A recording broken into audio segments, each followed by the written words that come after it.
लोकसभा चुनाव के दूसरे चरण ने सियासी दलों की धुकधुकी बढ़ा दी है। चुनाव आयोग के लाख प्रयासों के बाद भी कम वोटिंग ने राजनीतिक दलों को चिंता में डाल दिया है। यूपी में कई सीटों पर सपा और भाजपा की टक्कर दिखाई दी। कई जगह कांग्रेस और भाजपा में सीधा मुकाबला दिखा। वहीं पूरे देश में इस बार नॉर्थ ईस्ट राज्यों में जबरदस्त वोटिंग हुई। यूपी महाराष्ट्र फिसड्डी साबित हुए। चुनाव आयोग की ओर से जारी प्रेस नोट के अनुसार शाम 7 बजे तक 13 राज्यों की 88 सीटों पर औसतन 60.96% मतदान दर्ज किया गया। नॉर्थ ईस्ट के राज्यों में सबसे अधिक 75% से अधिक वोटिंग हुई। वहीं छत्तीसगढ़ के बस्तर संभाग के 102 गांवों में पहली बार लोकसभा के लिए लोगों ने मतदान किया। राज्यवार आंकड़ों की बात करें तो असम में लगभग 71% मतदान हुआ।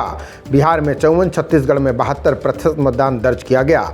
जम्मू और कश्मीर में 67, कर्नाटक में 64% मतदान हुआ।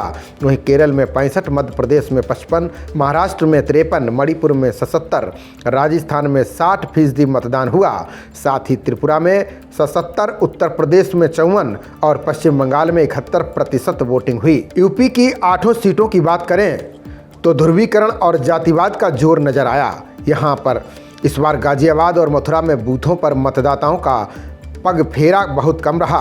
मतदाताओं की इस उदासीनता ने अखाड़े के पहलवानों के साथ ही राजनीतिक दलों की धुकधुकी बढ़ा दी है। पिछले चुनाव में बसपा के खाते में गई अमरोहा सीट पर इस बार भी सबसे ज़्यादा मतदान हुआ है। यहाँ फैसला हाथी की चाल पर निर्भर करेगा। अमरोहा में इस बार त्रिकोणीय मुकाबला दिखाई दे रहा है। भाजपा के कमर सिंह तंवर और विपक्षी गठबंधन से उतरे कांग्रेस प्रत्याशी दानिश अली के साथ बसपा प्रत्याशी डॉक्टर मुजाहिद हुसैन अपना काडर वोट हासिल करने में कामयाब दिखे। गौतम बुद्ध नगर सीट पर त्रिकोणीय मुकाबला रहा। क्षत्रिय समाज के विरोध का ग्रामीण क्षेत्रों में आंशिक असर देखने को मिला। वहीं शहरी क्षेत्रों में इसका कोई प्रभाव नहीं रहा।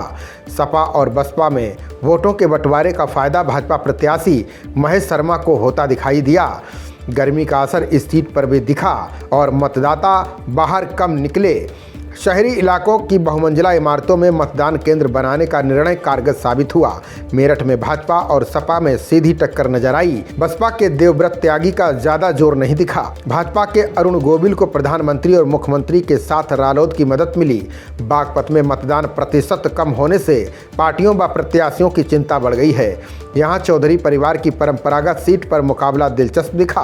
गाजियाबाद में इस बार भाजपा और कांग्रेस के बीच सीधी लड़ाई दिखी। भाजपा से अतुल गर्ग और कांग्रेस से डॉली शर्मा और बसपा से नंद किशोर चुनाव मैदान में है। ग्रामीण क्षेत्र मतदान में सबसे आगे रहे तो शहरी क्षेत्र पीछे रहे। बुलंदशहर सीट पर भाजपा प्रत्याशी भोला सिंह अनुसूचित जाति के वोटों में सेंधमारी करने में कामयाब नजर आए। बसपा प्रत्याशी गिरीश चंद्र जाटव कोई खास कमाल दिखाते नजर नहीं आए। इसी तरह अलीगढ़ में 2 बार से भाजपा के कब्जे वाली ये सीट त्रिकोणीय मुकाबले में फंसती दिखाई दे रही है। भाजपा सांसद सतीश गौतम को सपा कांग्रेस गठबंधन के प्रत्याशी पूर्व सांसद चौधरी विजेंद्र सिंह और बसपा प्रत्याशी हितेंद्र उपाध्याय में टक्कर दिखी। मथुरा में गर्मी की वजह से मतदाता घरों में कैद रहे। वहीं कई इलाकों में मतदाताओं की नाराजगी भी नजर आई। खबरों का सिलसिला जारी रहेगा। देखते रहिए जनप्रवाद। नमस्कार।